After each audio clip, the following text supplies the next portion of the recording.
레위기 15장 말씀 나누겠습니다. 오늘 말씀은 남녀의 유출에 대해서 설명하고 있습니다. 2절 말씀에 보면 누구든지 그 몸에 유출병이 있으면 부정한 자다 라고 말씀합니다. 19절에도 그 몸에 유출이 있으면 부정하다 라고 말합니다. 여기서 몸이라고 하는 단어 바사르는 말 그대로 사람의 몸 그 자체를 의미합니다. 그러나 오늘 본문에서는 인간의 육신을 지칭하는 그러한 뜻으로 사용되었다기보다는 남녀의 성기를 은유적으로 완곡하게 표현한 것이라고 볼 수 있겠습니다.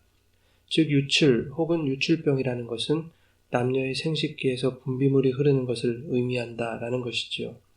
이렇게 생식기에서 분비물이 유출되는 경우 성경은 그를 부정한 자로 간주합니다. 이러한 부정은 개인의 부정으로 끝나는 것이 아니었습니다. 그가 눕는 침상도 부정하고 그가 앉았던 자리도 부정하고 그의 침상에 접촉하는 자, 그의 몸에 접촉하는 자 모두가 부정하게 되는 것입니다. 2절부터 17절까지는 남자의 유출에 대해서, 19절부터 30절까지는 여자의 유출에 대해서 설명하는데 각각 정상적인 유출과 비정상적인 유출로 나누어서 언급하고 있습니다.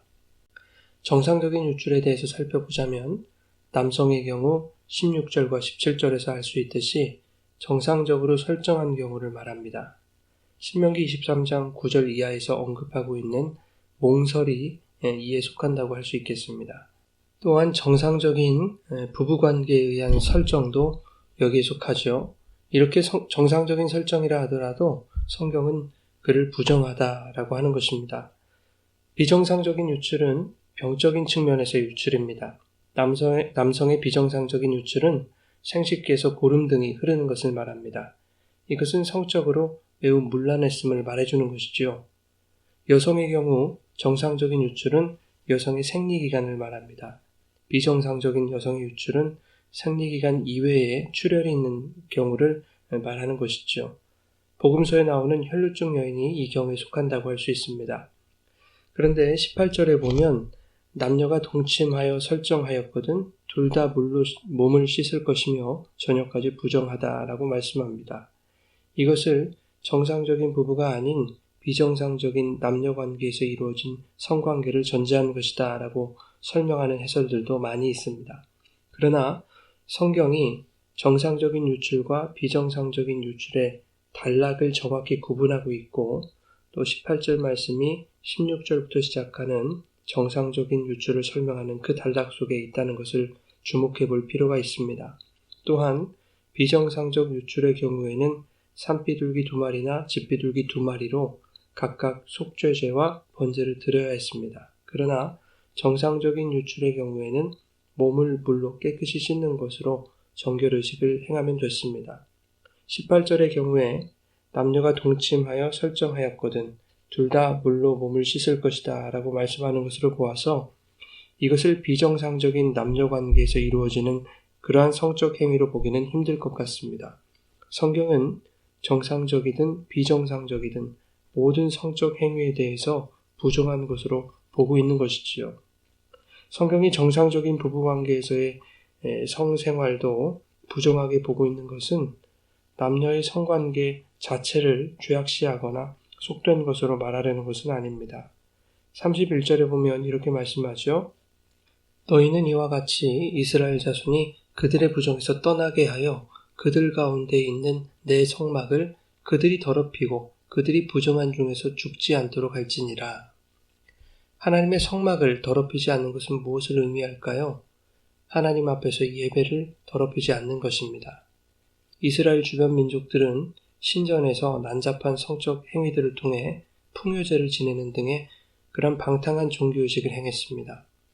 하나님은 이스라엘 민족이 이방 민족들처럼 성적 행위를 예배의 한 요소로 미화시키는 것에 대해서 경고하시기 위해서 애초부터 성과 관련되는 모든 요소들을 예배와 엄격하게 구분하셨던 것입니다. 여러분, 남녀 간의 성은 새로운 생명을 낳는 아름다운 것입니다. 그러나 그것이 부정하고 더러운 병이 될 수도 있는 것입니다.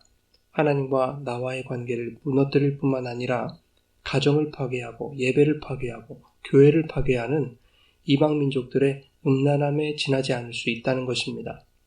그들이 신전에서 그들의 신에게 난잡한 성행위를 보이는 곳으로서 제사를 드렸듯이 하나님 앞에서 예배자의 모습으로 살아가야 할 성도들의 성이 방탕하게 무너진다면 그것은 성도라고 하면서도 하나님 앞에서 이방 민족들과 같은 그런 난잡함을 즐기는 것과 같은 것입니다.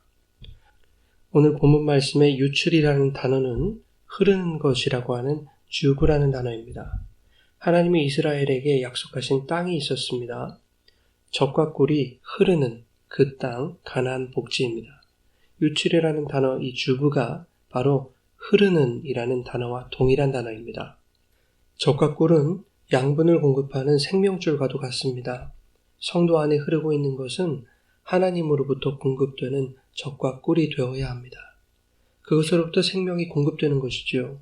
성도들 안에 하나님으로부터 공급되는 이 생명, 이 젖과 꿀이 흐르지 않는다면 우리는 그저 여인의 부정한 피와 남자의 부정한 설정, 부정한 고름만 흘려보내는 31절 말씀처럼 부정한 중에서 죽음을 맞이해야 할 그러한 존재밖에 될 수 없는 것입니다. 여러분, 오늘 교회의 타락을 보면, 아니 정확하게는 목회자의 타락을 보면 거기에는 언제나 돈과 권력 그리고 성적인 타락이 있었습니다.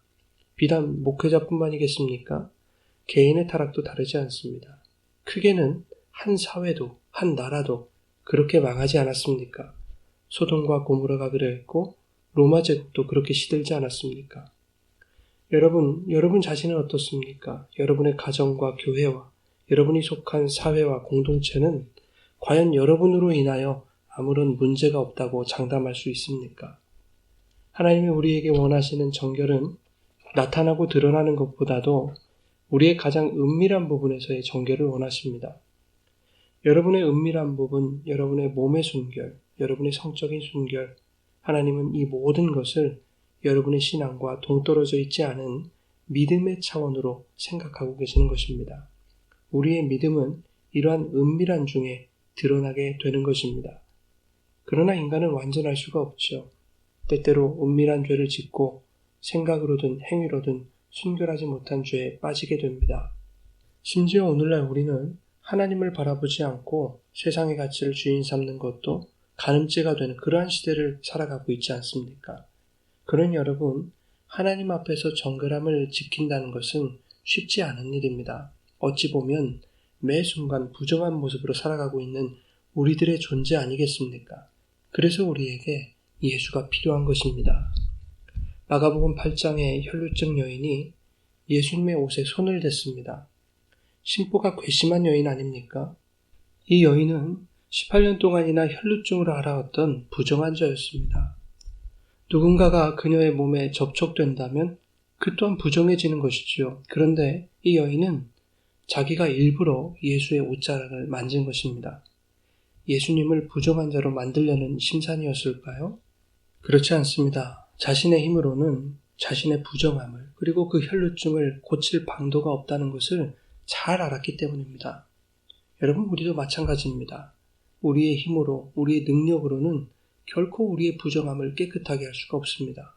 예수를 만져야 됩니다. 예수를 붙들어야 합니다. 예수는 우리의 부정함을 전가당하시고 속죄제물로 죽으심으로써 우리를 정결하게 하시기 위해 이 땅에 오신 분입니다. 그러니 오늘 하루도 내 대신 부정하게 되셔서 죽어주심으로 부정한 나, 더러운 나, 타락한 나를 정결케 하시는 그 예수 그리스도를 붙들므로 하나님 앞에 정결한 예배자로 서는 모든 분들의 정결하고 거룩한 삶이 되시기를 주님의 이름으로 축원합니다.